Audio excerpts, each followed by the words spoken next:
तो हमारे चैनल की एक बिल्कुल ही नई वीडियो के अंदर आप सभी का स्वागत है। आज हम जिस मूवी के बारे में बात करने वाले हैं उस मूवी का नाम है पुष्पा 2। और ये पुष्पा 2 जिसका पूरा नाम पुष्पा 2 द रूल है, वो पुष्पा 1 मूवी का सीक्वल है जो कि इंडिया के अंदर कल रिलीज हुई है। और इस पुष्पा 2 मूवी को लेकर खास बात तो ये है कि ये movie south superstar Allu Arjun की इस साल की इकलौती और सबसे बड़ी मूवी है। और अब क्योंकि मैं इस मूवी को देख चुका हूँ, इसीलिए मैं ये बात बोल सकता हूँ कि अगर आप सभी को पुष्पा 1 पसंद आई थी तो आपको पुष्पा 2 जरूर पसंद आएगी, क्योंकि पुष्पा 2 मूवी पुष्पा 1 से भी बहुत ज्यादा बढ़िया है। सो इसीलिए आज की इस वीडियो के अंदर मैं इसी पुष्पा 2 मूवी को डिटेल से एक्सप्लेन करने जा रहा हूँ और आप सबको इस मूवी की पूरी कहानी बताने जा रहा हूँ, ताकि आप सब भी घर बैठे इस पूरी मूवी को एंजॉय कर सकें। तो इसी बात पे जल्दी से वीडियो को लाइक कर दीजिए और कमेंट्स में पुष्पा लिख दीजिए, ताकि हमें भी ये पता चल सके कि आपको मूवी की स्टोरी पसंद आई है। और हाँ, जिन्होंने चैनल को सब्सक्राइब नहीं कर रखा है वो सब जल्दी से चैनल को सब्सक्राइब कर लीजिए और हमारे चैनल की सारी लेटेस्ट वीडियोस को सबसे पहले देखने के लिए सब्सक्राइब बटन के बगल के बेल आइकन को भी ऑल पर सेट कर लीजिए। तो आइए अब हम बिना किसी देरी के आज की इस कमाल की वीडियो को स्टार्ट करते हैं। Zombie apocalypse.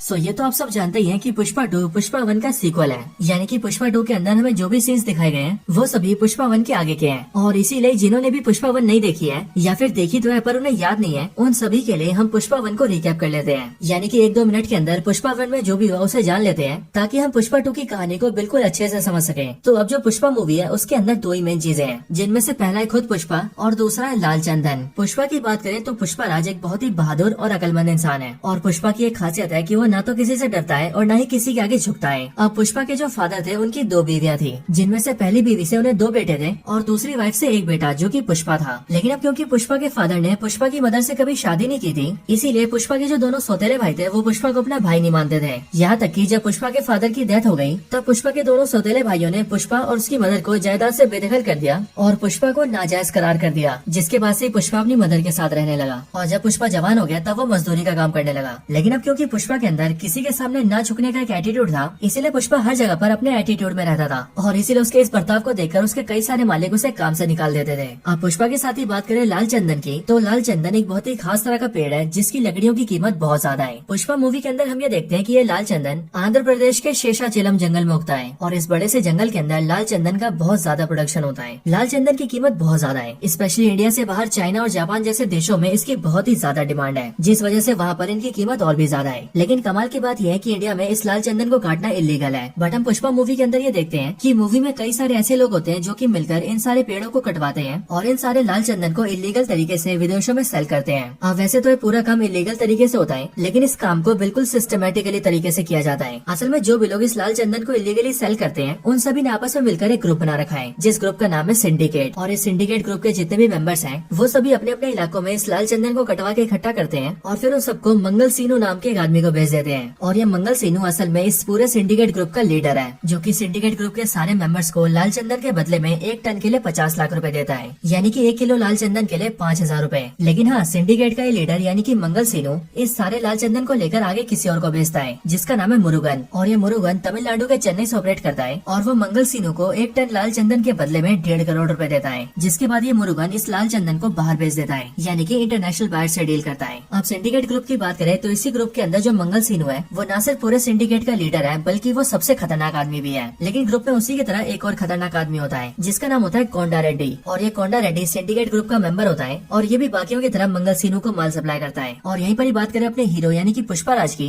तो पुष्पा राज जो कि पहले मजदूरी किया करता था वो बाद में जाकर इसी कोंडा रेड्डी के लिए काम करने लगता है, यानी कि पुष्पा भी इसी कोंडा रेड्डी के लिए लाल चंदन की कटाई करता है। लेकिन अब लाल चंदन की कटाई में एक बहुत ही बड़ा खतरा होता है और वो ये कि ये इलीगल होने की वजह से पुलिस हमेशा इन पर छापा मारती है और कई बार वो सारे मजदूर जो कि लाल चंदन काट रहे होते हैं वो पकड़े भी जाते हैं। और एक बार ऐसे ही जब पुष्पा भी लाल चंदन काटने जाता है तब पुलिस का छापा पड़ता है, जिस वजह से सारे मजदूरों को भागना पड़ता है। बट फिर यहीं पर ही पुष्पा सारे मजदूरों को एक करता है और वो सारे लाल चंदन को पुलिस से बचा लेता है, जिसके बाद ही पुष्पा के इस काम को देखकर कोंडा रेड्डी उसे पार्टनर बना लेता है और उसे कमाई की हिस्सेदारी देने लगता है। इसके बाद ही पुष्पा लाल चंदन को पुलिस से बचाने के लिए कई तरीके निकालता है और उन तरीकों से पुलिस को चकमा देके वो लाल चंदन को बहुत ज्यादा सप्लाई करता है। लेकिन फिर उसी दौरान पुष्पा को पता लगता है कि सिंडिकेट का लीडर मंगल सीनू सभी लोगों को 1 टन लाल चंदन कमीशन के बदले में सिर्फ 50 लाख रुपए देता है और वो आगे इसे 1.5 करोड़ में बेचता है। और इसीलिए इसके बाद ही जब सिंडिकेट की मीटिंग होती है तब वहाँ पर ही पुष्पा इस बात को रखने का फैसला करता है। इसी मीटिंग के अंदर एरिया का एमएलए भी आता है जिसका नाम होता है एमएलए सिंदप्पा। और अब क्योंकि एमएलए सिंदप्पा का सिंडिकेट पर काफी कंट्रोल होता है इसलिए पुष्पा एमएलए को ये बात बताता है और वो एमएलए से कहता है कि मंगल सीनू सबको धोखे में रखता है और वो सबसे ज्यादा प्रॉफिट खुद खा जाता है। जिसके बाद ये बात जानते ही जो एमएलए होता है वो मंगल सीनू को सिंडिकेट से हटा देता है और पुष्पा राज को सिंडिकेट का नया लीडर बना देता है। जिसके बाद ही पुष्पा न सिर्फ पूरे सिंडिकेट को रूल करता है बल्कि वो लाल चंदन सप्लाई कर करके बहुत ज्यादा पैसे बनाता है। लेकिन फिर उसी टाइम पर उनके एरिया का एसपी चेंज होता है और जो नया एसपी आता है उसका नाम होता है एसपी भंवर सिंह शेखावत। ये एसपी शेखावत बहुत ही ज्यादा एरोगेंट आदमी होता है, यानी कि इसके अंदर बहुत ज्यादा घमंड होता है और इसे हमेशा दूसरों से इज्जत चाहिए होती है। और जब डिस्ट्रिक्ट के अंदर इस एसपी की ज्वाइनिंग होती है तभी पुष्पा एसपी के पास कुछ पैसे लेकर जाता है ताकि एसपी शेखावत पैसे लेता रहे और पुष्पा के काम में रुकावट न डाले। लेकिन जब पुष्पा एसपी शेखावत के पास आता है तब वो उसे पैसे तो देता है बट वो उसे इज्जत नहीं देता है और इसीलिए एसपी शेखावत को ये बात बहुत बुरी लगती है जिस वजह से वो पुष्पा की बहुत ज्यादा बेइज्जती करता है। लेकिन अब क्योंकि उसी टाइम पर पुष्पा की शादी होने वाली होती है इसीलिए वो उस टाइम पर तो एसपी से कुछ नहीं बोलता है। लेकिन फिर जिस दिन पुष्पा की शादी होने वाली होती है वो उसी दिन एसपी शेखावत से मिलता है और उसके सारे कपड़े उतार के उसे बहुत बेइज्जत करता है और साथ ही साथ वो एसपी शेखावत से ये भी बोलता है कि बिना पुलिस की वर्दी के उसकी कोई औकात नहीं है। एंड फिर इसके बाद ही पुष्पा की तो शादी हो जाती है लेकिन जो एसपी शेखावत होता है वो बहुत ज्यादा गुस्सा होता है और वो ये फैसला करता है कि वो पुष्पा से अपना बदला लेगा। अब इसके आगे से शुरुआत होती है पुष्पा 2 की और पुष्पा 2 की स्टार्टिंग होते ही हम सीधा जापान को देखते हैं। स्टार्टिंग में हमें जापान देश का योकोहामा पोर्ट दिखाया जाता है और यहाँ हम ये देखते हैं कि इस योकोहामा पोर्ट पर कई सारे लेबर शिप से कंटेनर्स उतार रहे होते हैं। लेकिन तभी एक क्रेन से कंटेनर नीचे गिर जाता है और इसीलिए जैसे नीचे गिरते ही वो खुलता है वैसे वो लोग ये देखते हैं कि उस कंटेनर के अंदर लाल चंदन भरा हुआ है। एंड इसीलिए उसे देखकर वो लोग अपने बॉस को बुलाते हैं और जब उनका बॉस वहाँ पर आता है तब वो उस लाल चंदन को देख के कहता है कि ऐसा होना पॉसिबल नहीं है क्योंकि लाल चंदन वो भी उसकी परमिशन के बिना यहाँ पर आ नहीं सकता है। लेकिन फिर इसके बाद ही जो उसके साथ आदमी आए होते हैं वो उनसे उस कंटेनर की तलाशी लेने के लिए कहता है। जिसके बाद ही जैसे ही वो लोग अंदर जाते हैं वैसे ही वो लोग ये देखते हैं कि उस कंटेनर के अंदर एक इंसान भी है और जब वो आदमी बाहर आता है तब हमें पता लगता है कि वो और कोई नहीं बल्कि पुष्पा राज है। लेकिन पुष्पा को देखकर वो सब लोग उस पर अटैक कर देते हैं जिसके रिस्पॉन्स में पुष्पा भी उन सबको मारता है। लेकिन फाइट के दौरान ही वो सभी लोग पुष्पा से पूछते हैं कि आखिरकार वो कौन है और वो यहाँ पर क्यों आया है। जो सुनकर पुष्पा भी उन सबको जापानी में कहता है कि उसका नाम पुष्पा राज है और वो यहाँ पर अपनी पेमेंट लेने आया है। पुष्पा कहता है कि इंडिया से उसका लाल चंदन यहाँ पर तो आता है बट यहाँ पर लाल चंदन लेने वाले उसकी पेमेंट नहीं कर रहे हैं और पुष्पा अपने पैसे कभी नहीं छोड़ता है इसीलिए वो यहाँ पर अपने पैसे लेने आया है। बट यहाँ पर इसी फाइट के बीच ही हम ये देखते हैं कि उन्हीं जापानियों में से एक आदमी पुष्पा पर गोली चलाता है और वो गोली सीधा पुष्पा के बाएं कंधे पर लगती है जिस वजह से पुष्पा सीधा समुद्र में गिर जाता है। लेकिन पानी में गिरने के बाद ही पुष्पा को कुछ मेमोरीज आती हैं और वो यहीं पर अपनी बीती स्टोरी याद करता है। अब इसके बाद ही जैसी स्टोरी स्टार्ट होती है वैसे हम भी ये देखते हैं कि स्टोरी सीधा वहीं से शुरू होती है जहाँ पर पुष्पा 1 खत्म हुई थी और इसीलिए इस टाइम पर हम ये देखते हैं कि पुष्पा राज शादी कर चुका है, वो सिंडिकेट का लीडर बनके सिंडिकेट को रूल कर रहा है, उसका लाल चंदन का बिजनेस बहुत ही बढ़िया चल रहा है और एमएलए सिंदप्पा जिसने की उसे सिंडिकेट का लीडर बनाया था उससे भी उसके रिलेशंस बहुत अच्छे हैं। यहाँ तक कि पुष्पा के लिए जो मजदूर काम करते हैं वो सभी पुष्पा के लिए काम करके बहुत ज्यादा खुश हैं क्योंकि पुष्पा न सिर्फ उन्हें अच्छे पैसे देता है बल्कि वो उन सबका ध्यान भी रखता है। अब इसके बाद एक दिन हम ये देखते हैं कि पुष्पा के सारे मजदूर लाल चंदन काटने के लिए जंगल जाते हैं और जंगल जाने के लिए वो हमेशा की तरह ट्रक में बैठते हैं और जाने लगते हैं। लेकिन फिर यहीं पर ही हम ये नोटिस करते हैं कि यहाँ पर इन सारे मजदूरों के बीच ही एसपी शेखावत भी होता है जो कि एक मजदूर का भेस लेकर उन सबके बीच में घुस जाता है और फिर इसके बाद ही वो भी लाल चंदन काटने के लिए सीधा जंगल में जाता है और सारे मजदूरों के साथ लाल चंदन काटने लगता है। लेकिन फिर कुछ टाइम बाद ही हमें देखते हैं कि उन सभी को वहाँ पर बहुत सारे पुलिस वाले घेर लेते हैं जिसके बाद एसपी शेखावत अपना असली रूप दिखाता है और वो अपनी बंदूक निकालकर सबको ही बताता है कि वो एसपी शेखावत है और अब उसने उन सारे मजदूरों को लाल चंदन को काटते हुए रंगे हाथों पकड़ा है। एंड इसीलिए एसपी शेखावत उन सबको अरेस्ट कर लेता है और सभी को पुलिस स्टेशन के सेल में बंद कर देता है। लेकिन अब ये बात जैसी पुष्पा को पता लगती है वैसे पुष्पा अपने आदमियों के साथ अपनी गाड़ियाँ निकालता है और सीधा पुलिस स्टेशन जाता है। इस टाइम पर एसपी शेखावत पुलिस स्टेशन से बाहर होता है और इसीलिए पुष्पा पुलिस स्टेशन के अंदर आते ही सीधा इंस्पेक्टर को देखता है और उससे अपने सारे आदमियों को छोड़ने के लिए कहता है। लेकिन वो इंस्पेक्टर उससे कहता है कि वो लोग ऐसा नहीं कर सकते क्योंकि एसपी शेखावत ने उन्हें ऐसा करने से मना करा है और अगर वो या फिर पुलिस स्टेशन का कोई भी पुलिस वाला एसपी शेखावत के खिलाफ जाता है तो फिर उन्हें नौकरी से निकाल दिया जाएगा। अब पुष्पा जैसी ये बात सुनता है वैसे वो उन सबके लिए बहुत सारे पैसे लेकर आता है और वो पुलिस वाले जितनी सैलरी अपनी पूरी लाइफ में कमाते हैं पुष्पा उन सबको उतने पैसे एक ही बार में दे देता है। जिसके बाद उस पुलिस स्टेशन के सारे पुलिस वाले पुष्पा के सामने हंसते हंसते अपना इस्तीफा दे देते हैं और बड़ी खुशी से पैसे लेकर वहाँ से चले जाते हैं और साथ ही साथ जाने से पहले वो पुष्पा के भी सारे आदमियों को छोड़ देते हैं। जिसके बाद पुष्पा अपने सारे आदमियों को छुड़ा कर ले आता है और फिर जब कुछ देर बाद एसपी शेखावत पुलिस स्टेशन के अंदर जाता है तब वो ये देखता है कि पूरा पुलिस स्टेशन खाली है और ना तो वहाँ पर मजदूर है और ना ही पुलिस वाले हैं। एंड फिर जब एसपी शेखावत को सच्चाई पता लगती है कि यहाँ पर क्या क्या हुआ है और पुष्पा ने किस तरह से सारे पुलिस वालों को खरीद कर अपने आदमियों को छुड़ा लिया है वैसी बात जानकर एसपी शेखावत बहुत ज्यादा गुस्सा होता है। अब इसके बाद अगले सीन के अंदर हम पुष्पा को देखते हैं जो कि सीधा जाकर एमएलए सिंदप्पा से मिलता है। यहाँ हम ये जानते हैं कि पुष्पा एमएलए सिंदप्पा की बहुत इज्जत करता है और ऐसा इसीलिए क्योंकि एमएलए सिंदप्पा ने पुष्पा को को सिंडिकेट का लीडर बनाया था। यहाँ पर एमएलए सिंदप्पा पुष्पा से कहता है कि अब वो सीधा स्टेट के सीएम से मीटिंग करने जा रहा है, क्योंकि अब कुछ ही टाइम में इलेक्शंस आने वाले हैं, जिसके लिए उनकी पार्टी की मीटिंग्स चल रही है। लेकिन एमएलए सिंदप्पा पुष्पा से कहता है कि उसे भी उसके साथ चलना होगा, यानी कि वो दोनों ही जाकर सीएम से मिलेंगे। अब इसके बाद ही पुष्पा अपने घर आता है और अपनी वाइफ को बताता है कि वो सीएम से मिलने जा रहा है। और इसीलिए श्रीवल्ली जैसे इस बात को सुनती है, वैसी वो पुष्पा से कहती है कि जब वो सीएम से मिलेगा तब उसे सीएम के साथ एक फोटो खिंचवानी होगी, क्योंकि वो अपने पति पुष्पा और सीएम की फोटो को अपने घर में लगाना चाहती है, ताकि वो लोगों को ये दिखा सके कि उसके पति पुष्पा की सीएम तक बातचीत है। अब श्रीवल्ली की बात सुनकर पुष्पा उसकी बातों पर हंसता है और फिर वो अपनी वाइफ श्रीवल्ली से कहता है कि वो ऐसा करेगा और वो अपनी वाइफ के लिए सीएम के साथ फोटो खिंचवाएगा। अब इसके बाद ही पुष्पा एमएलए सिंदप्पा के साथ सीधा सीएम ऑफिस जाता है और वहाँ जाकर सीएम से बातचीत करता है। यहाँ पर जो सीएम होता है वो एमएलए और पुष्पा दोनों से मिलता है, लेकिन जब पुष्पा सीएम से फोटो खिंचवाने की बात करता है तब सीएम पुष्पा को साफ मना कर देता है। और सिर्फ यही नहीं बल्कि वो पुष्पा की बहुत ज्यादा बेइज्जती भी करता है और वो सीएम पुष्पा को पैर के जूतों से कंपेयर करता है। इन बातों को सुनकर एमएलए सिंदप्पा सीएम से कहता है कि असल में फोटो खिंचवाने की इच्छा पुष्पा की वाइफ की है, इसीलिए आप पुष्पा के साथ एक फोटो खिंचवा लीजिए। बट ये बात सुनकर भी सीएम गुस्सा होता है और वो पुष्पा को नासमझ आदमी कहता है जो कि अपनी बीवी की बात सुन रहा है। और फिर ये सारी बातें बोलकर सीएम एमएलए और पुष्पा दोनों को वहाँ से भेज देता है। अब इसके बाद ही हमें देखते हैं कि सीएम की बातें पुष्पा को बहुत ज्यादा हिट करती है और उन बातों से पुष्पा को बहुत ज्यादा बुरा लगा होता है। लेकिन यहाँ पर ही एमएलए सिंदप्पा पुष्पा को संभालता है, जिसके बाद ही पुष्पा एमएलए से एक सवाल पूछता है। पुष्पा एमएलए सिंदप्पा से कहता है कि क्या अगर कल को आप सीएम बनते हैं तो क्या आप मेरे साथ फोटो खिंचवाएंगे? जो सुनकर एमएलए सिंदप्पा कहता है हाँ मैं तुम्हारे साथ फोटो खिंचवाऊंगा, लेकिन असल में मैं सीएम नहीं बन सकता, मैं तो सिर्फ मामूली सा एमएलए हूँ। पर इस बात पर पुष्पा एमएलए से कहता है कि अब तो एमएलए सिंदप्पा ही सीएम बनेंगे। ये बात सुनकर एमएलए सिंदप्पा चौंक जाता है और वो पुष्पा से कहता है कि ऐसा करने में ना करके 100 करोड़ लगेंगे। लेकिन पुष्पा उनसे कहता है कि 100 नहीं बल्कि वो 500 करोड़ खर्च करेगा, लेकिन अब तो वो एमएलए सिंदप्पा को सीएम बना के रहेगा। और पुष्पा ऐसा इसीलिए कर रहा है क्योंकि सीएम की बातें उसे तो ज्यादा बुरी नहीं लगी, लेकिन सीएम ने उसकी वाइफ के लिए जो बुरी भली बातें कही उससे पुष्पा को बहुत तकलीफ हुई है और इसीलिए वो सीएम को ही हटा देगा। अब इसके बाद ही एमएलए सिंदप्पा और सीएम जिस पार्टी से होते हैं, पुष्पा उसी पॉलिटिकल पार्टी के प्रेसिडेंट के छोटे भाई से मिलता है और पुष्पा उसे 5 करोड़ रुपए देता है एंड वो पार्टी प्रेसिडेंट के छोटे भाई से कहता है कि उसे प्रेसिडेंट से बात करनी है। जिसके बाद ही हमें देखते हैं कि वो सीधा अपने बड़े भाई को फोन करता है, यानी कि पॉलिटिकल पार्टी के प्रेसिडेंट को,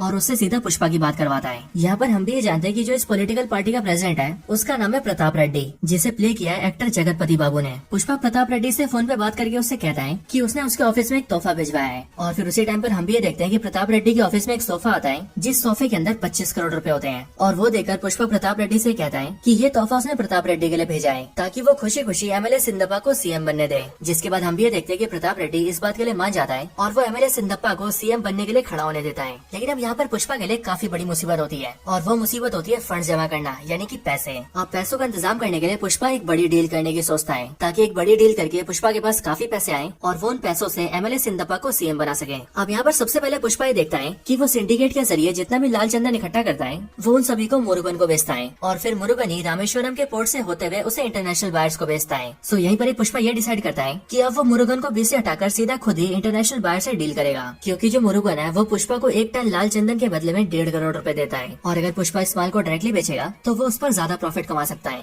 अब इसके लिए पुष्पा इस बारे में पता करता है एंड उसे सीधा इंटरनेशनल बायर मिलता है, जिससे वो मालदीव जाकर मीटिंग करता है। मालदीव के अंदर जब पुष्पा बायर से डीलिंग करता है तब वो उस बायर से कहता है कि वो 1 टन के बदले में 2.5 करोड़ रुपए लेगा, जो सुनकर बायर एग्री कर जाता है। जिसके बाद ही वो पुष्पा से 2000 टन लाल चंदन की डीलिंग करता है, जिसकी कीमत पूरे 5000 करोड़ रुपए होती है। अब इसके बाद ही पुष्पा फिर से इंडिया आता है और वो सबसे पहले सिंडिकेट की मीटिंग रखता है और वो मीटिंग में सारे मेंबर्स को बताता है कि अब उन सबको बहुत ही बड़ी डील मिली है और इसीलिए अब उन सबको बहुत ज्यादा प्रोडक्शन करना होगा। इसके बाद ही सिंडिकेट के सारे मेंबर्स पुष्पा से कहते हैं कि वो लोग भी पुष्पा को ज्यादा से ज्यादा लाल चंदन देंगे। कोई कहता है कि वो 50 टन का इंतजाम करेगा, कोई कहता है 100 टन का और कोई मेंबर कहता है कि वो 150 टन का इंतजाम करेगा। और इसके साथ ही साथ पुष्पा भी अपने प्रोडक्शन को बढ़ा देता है। इसके बाद ही पुष्पा एक जगह डिसाइड करता है जहाँ पर सारे सिंडिकेट के मेंबर्स को अपना लाल चंदन इकट्ठा करना होता है। लेकिन जिस दिन सारे मेंबर्स को अपना लाल चंदन इकट्ठा करना होता है उस दिन सब लोग तो इकट्ठा कर देते हैं, लेकिन जो एक मेंबर होता है उसके पूरे काफिले को एसपी शेखावत पकड़ लेता है और वो न सिर्फ उसके सारे लाल चंदन को जला देता है बल्कि वो उस मेंबर को भी जान से मार देता है ताकि एसपी शेखावत का खौफ सारे सिंडिकेट के मेंबर्स में रहे और ये बात सीधा पुष्पा तक पहुंचे।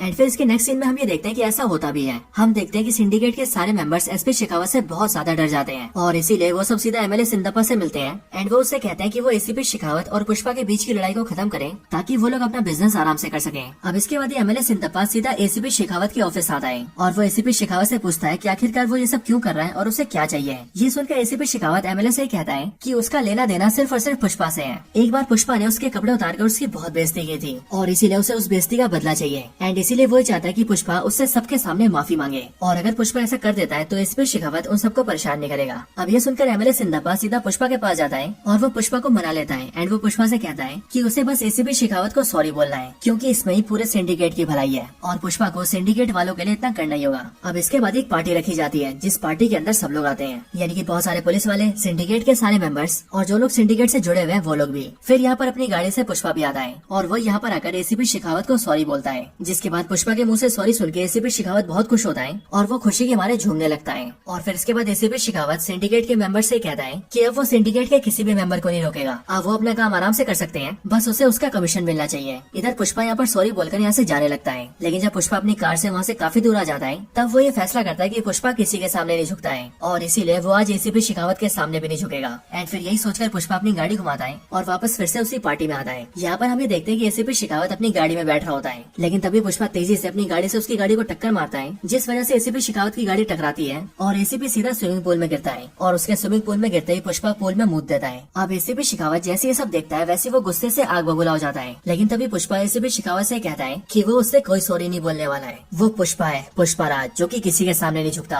और ये बोलने के साथ ही पुष्पा एसीपी शेखावत को चैलेंज भी देता है। वो एसीपी शेखावत से कहता है कि उसके पास 2000 टन लाल चंदन है और वो अगले सोमवार की सुबह सुबह उसकी डीलिंग करने के लिए चेन्नई जा रहा है और चेन्नई जाकर वहाँ से वो सीधा रामेश्वरम पोर्ट होते हुए उसे इंटरनेशनल बार को भेज देगा और इसीलिए अगर एसीपी शेखावत के अंदर दम है तो वो उसे रोक कर दिखा दे। और फिर ये बोलकर पुष्पा वहाँ से चला जाता है। अब इसके लिए हम ये देखते हैं कि एसीपी शेखावत पूरे शहर के सारे रोड्स को ब्लॉक करवा देता है ताकि पुष्पा वहाँ से अपने माल को बाहर न ले जा सके। लेकिन यहाँ पर एसीपी शेखावत ये नोटिस करता है कि सड़क के बगल में जो नदी है उसका पानी बहुत कम हो चुका है और इसीलिए वो ये समझ जाता है कि हो ना हो पुष्पा उसी नदी के जरिए अपने ट्रक्स को निकालेगा। और कुछ टाइम बाद हमें भी ये पता लगता है कि एसीपी शेखावत बिल्कुल सही है क्योंकि पुष्पा ने अपने सारे ट्रक्स को नदी के जरिए भेजा होता है। आगे एसीपी शेखावत जल्दी से उन सारे ट्रक्स को घेर लेता है और लाल चंदन से भरे हुए सारे ट्रक्स को पकड़ लेता है। लेकिन फिर कुछ टाइम बाद ही उसे ये पता लगता है कि पुष्पा ने उसे चकमा दे दिया है और ऐसा इसीलिए क्योंकि एसीपी शेखावत ने जो भी ट्रक्स पकड़े होते हैं उन सभी के अंदर पुष्पा ने मामूली लकड़ी रखी होती है, वो भी लाल पेंट करके। और इस तरह से एसीपी शेखावत को चकमा देके पुष्पा अपने 2000 टन लाल चंदन को इंडिया से बाहर निकाल देता है और अपने इंटरनेशनल बायर को भेज देता है। इधर एसीपी शेखावत को जब ये पता लगता है कि वो सारी लकड़ी नकली है तब वो बहुत ज्यादा गुस्सा होता है और गुस्से में आग बबूला होकर वो सारी लकड़ियों को जला देता है। और हाँ दोस्तों, एसीपी शेखावत इन सारी लकड़ियों को जिन गोदाम के अंदर जलाता है वहाँ पर वो खुद भी अपने आप को जलाकर खत्म कर लेता है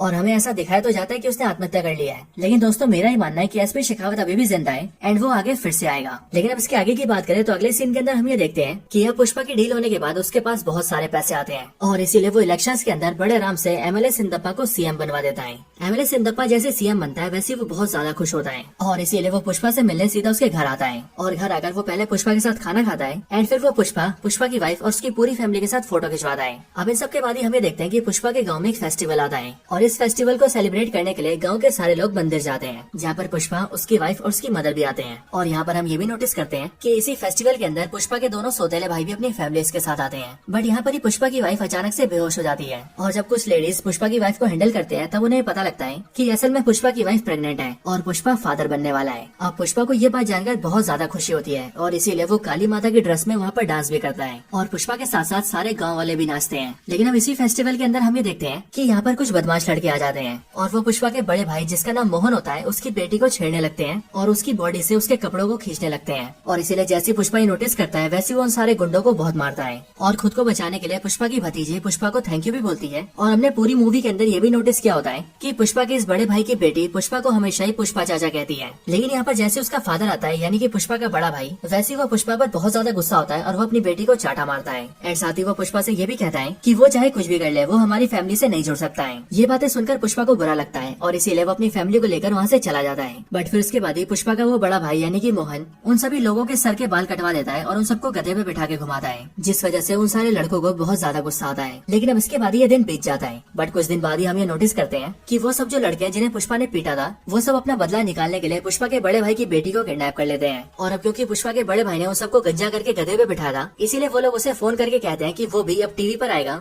और लाइव टेलीकास्ट करके बीचों बीच रोड पे अपने आप को टकला करेगा। ये बातें जानकर पुष्पा के बड़े भाई की जो वाइफ होती है यानी कि पुष्पा की भाभी, वो सीधा पुष्पा के घर आती है और ये सारी बातें पुष्पा को बताती है। और पुष्पा को जैसे ये पता लगता है कि उसकी भतीजे को किडनैप कर लिया गया है वैसे ही पुष्पा बहुत ज्यादा गुस्सा होता है और वो अपने लोगों को लेकर सीधा मीडिया हाउस जाता है और वहाँ पर खुद को लाइव टेलीकास्ट करते हुए सबके सामने ऐलान करता है कि जिसने भी उसकी भतीजे को किडनैप किया है वो चुपचाप उसकी भतीजे को वहीं पर छोड़ दे जहाँ से उसने उसे उठाया है और अगर वो ऐसा नहीं करता है तो पुष्पा एक एक आदमी को चुन चुन के मारेगा। अब इसके बाद ही वो लड़का जिसने लड़की को किडनैप किया था वो सीधा पुष्पा को फोन करता है और वो पुष्पा से कहता है कि वो उसे एक एड्रेस दे रहा है जिस एड्रेस पर वो उस लड़की के साथ है और अगर पुष्पा को उसे बचाना है तो वो पुष्पा को बचाने के लिए वहाँ पर अकेला आए। लेकिन इसी टाइम पर हम दूसरी साइड ये भी देखते हैं कि पुष्पा के इस लाइव टेलीकास्ट को पार्टी के हेड प्रताप रेड्डी ने भी देखा होता है और इसीलिए ये देखकर वो सीधा एमएलए सिंदप्पा को बुलाता है, जो कि अब सीएम बन चुका है, एंड उसे अपने ऑफिस बुलाकर वो उससे कहता है कि आखिर ये पुष्पा क्या कर रहा है। जिस पर एमएलए सिंदप्पा या फिर यूं कहें सीएम सिंदप्पा उसे बताता है कि असल में एक बदमाश अपने कुछ साथियों के साथ उसकी भतीजी को उठाकर ले गया है और इसीलिए पुष्पा उसे मारने जा रहा है। बट ये बात सुनते प्रताप रेड्डी सिंदप्पा से कहता है कि असल में जो लड़का पुष्पा की भतीजी को उठाकर ले गया है वो और कोई नहीं बल्कि उसके छोटे भाई का इकलौता बेटा है और अपने उस भतीजे से उसे भी बहुत प्यार है और इसीलिए वो जो चाहे वो कर सकता है। इसीलिए प्रताप रेड्डी सिंदप्पा से कहता है कि वो पुष्पा को फोन करके कहे कि वो ऐसा ना करे और वो उसके भाई के बेटे से दूर रहे।